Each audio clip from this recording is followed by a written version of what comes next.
Hello everyone! Today's video is going to be dedicated to housing on Erasmus Mundus. Well, this video might be helpful to also those of you who are searching for some accommodation for your studies, so for one semester or maybe for the entire studies. Well, I have been living in so many countries, so in today's video I will share with you all my knowledge, and at the end I have some special guests for you. So make sure to stick around. Before I will start, subscribe this channel if you haven't done so far and like the video so we kind of tackle the algorithm, and let's dive into the housing on Erasmus Mundus. So, I am currently in Lisbon, not for so long, but I am here for a couple of months and I absolutely love the city, and I'm kind of hesitant about the apartment. At the end, I actually like it. I will show you around in a minute. But first thing I definitely recommend, if you're searching for housing, make sure that if this is possible in the city you're looking around, the apartment is furnished. Because when I was in Sweden the last semester, it's very common that there are unfurnished houses or condos or rooms. And this can be really costly, especially if you're coming just for one semester or for 1 year. Buying bed sheets, mattress, table, and all the furniture you basically need for the house. Even though if you buy it in IKEA or from the second hand, in my opinion, it's just are unnecessary expenses which you can spend on traveling or on a sport or whatever you like, going to a restaurant. So try to search for apartments which are furnished, even though they might be more expensive monthly, but I'm pretty sure they will never be as expensive as if you have to buy all the furniture and all the stuff for your house on your own. Not all the apartments, which if you're a student, not all the apartments have a living room, but it's super nice if you want to invite some guests or if someone is visiting you. So one of the other things I recommend if you're planning to stay abroad for many months, think over your family, your friends who might stay over, and especially if you're on a budget or your friends are on the budget, they will prefer to stay at your place rather than paying hostel or hotel, which also might be quite far away. So also, when you're booking a place, bear this in mind. And you can see behind me, there is my suitcase. I basically always have one suitcase for one semester. Only in Sweden I had two, but it was, in my opinion, completely unnecessary. For example, my special guest, she has much more stuff. It's just a personal choice. Behind me there is a TV. I think this is not so much necessary, but again, if you're staying in a place for, let's say, 1 or 2 years, I actually think that bringing the stuff you like and which makes you feel at home are actually very important. Well, I don't know if someone of you still watching a TV, let me know in the comment, because I haven't seen a TV in a while, only when I go home and I see my mom is watching the TV. So yeah, if my other advice therefore is, if you have something what makes you feel at home or makes you more productive or more comfortable, then bring those things or make sure to send them to your place. It always kind of depends if you're going to stay short term or long term. My big advice to you is that if you're searching for an apartment and if you have the possibility, then book some hostel or hotel for a couple of days, and when you arrive to the place, then start searching for accommodation, because the world is full of scams and you never know who wants to scam you, who wants to get your money. If this is not possible, then I recommend searching some reliable sources. The best, of course, is to get some advice from the former students. So maybe contact the students or the university contacts. I actually completely forgot to mention that, of course, you can search for apartment and for housing from the university. Funny enough that they usually are more expensive than the private housing. Of course, they're providing like security, they're providing sometimes like a cleaning service, but not always. And if they are more expensive than the private housing where you can share a flat with your friends, then I don't really see a point of living in the university accommodation. If you're living in the university accommodation, then of course there is a nice thing that your housing is guaranteed, that it's safe. But for example, in case of Sweden, the houses were very often unfurnished. Some of them were furnished, some of them not. And also in Sweden, the European students were not guaranteed housing, and some villages in Sweden are very small, and therefore the housing situation is really crazy. Therefore, one of the other advices is to search as soon as possible. Don't be like me in Sweden, where I let it for a month before I was supposed to go to Sweden. I started to search for accommodation, and yes, it was too late. Places where to search for accommodation, I guess definitely it's some Facebook pages, Facebook like accommodation, Malta accommodation, University of Glasgow, and so on. And then Airbnb, you can try to get some deals from Airbnb.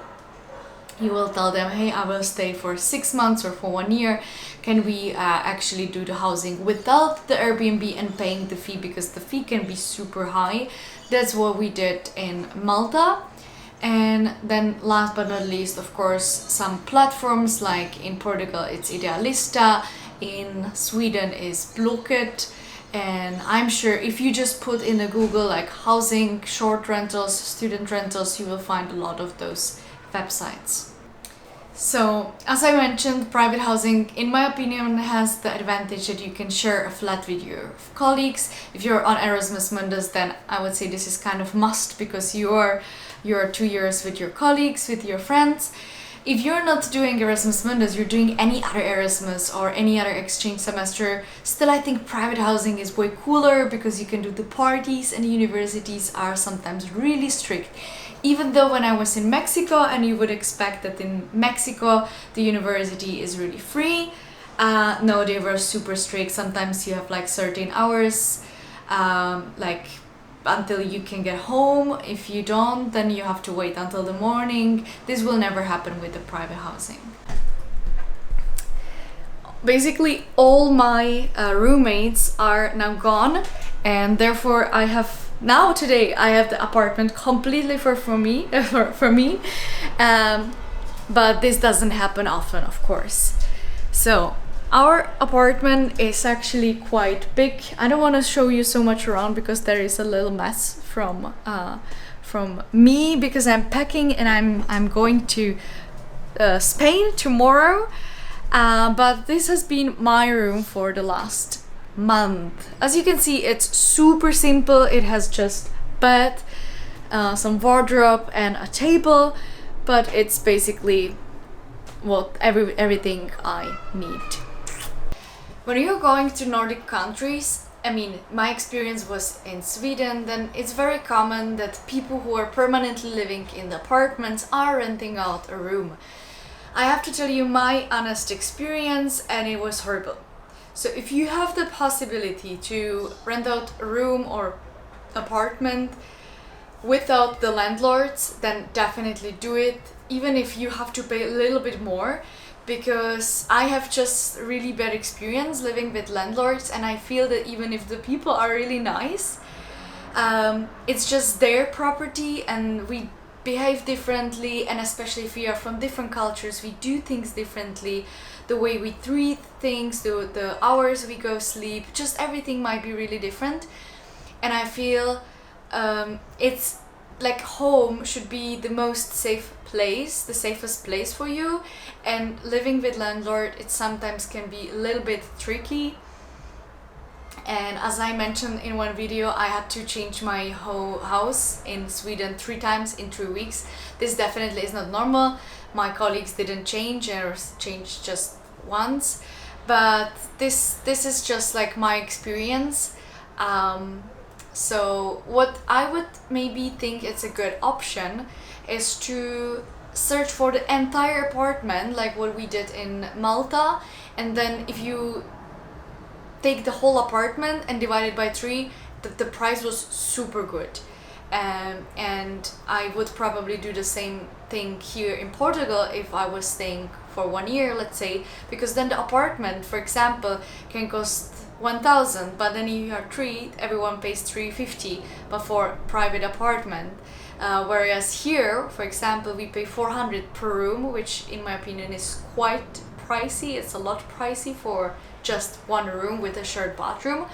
But I'm staying short term, therefore I didn't really want to hassle about like long-term contract and something like this.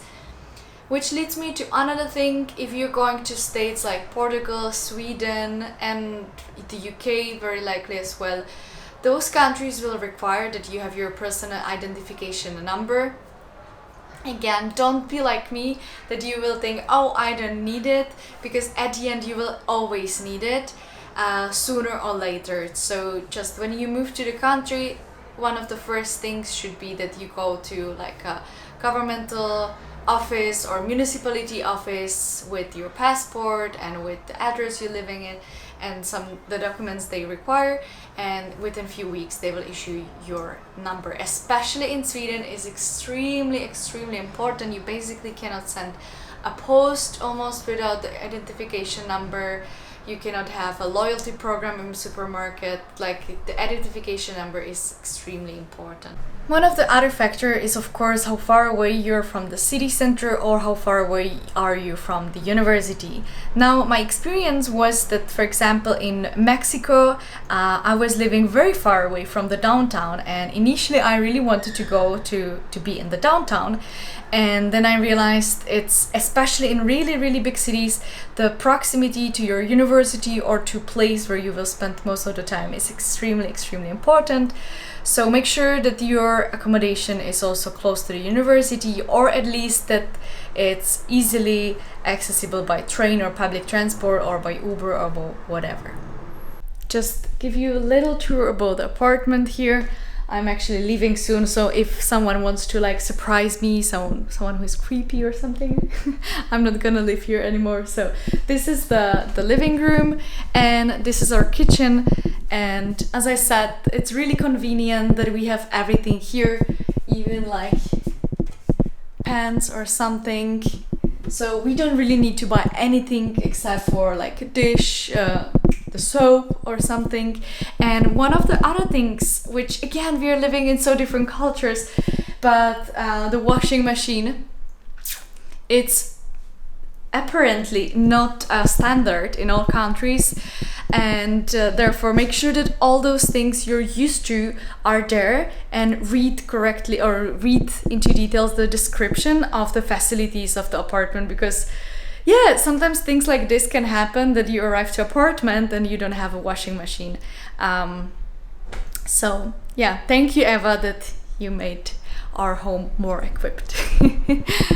Usually in Europe, we definitely sign a contract, especially if you're a tenant, then I definitely recommend signing the contract, especially in the case that you're paying a deposit. And if you're going to move into some place, definitely count at least with 2 or 3 rents. Sometimes 2 rents are needed, and then you pay 1 month or 2 months in advance. So definitely save some budget for this. If you're Erasmus Mundus scholar, then definitely this money should cover you, because you're going to be paid like a month before the actual studies.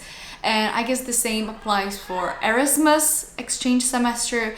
This should be just fine, at least to cover your accommodation. One more thing, that if you're moving, as I said, Erasmus exchange semester, 1 year, maybe even 2 years might be too little.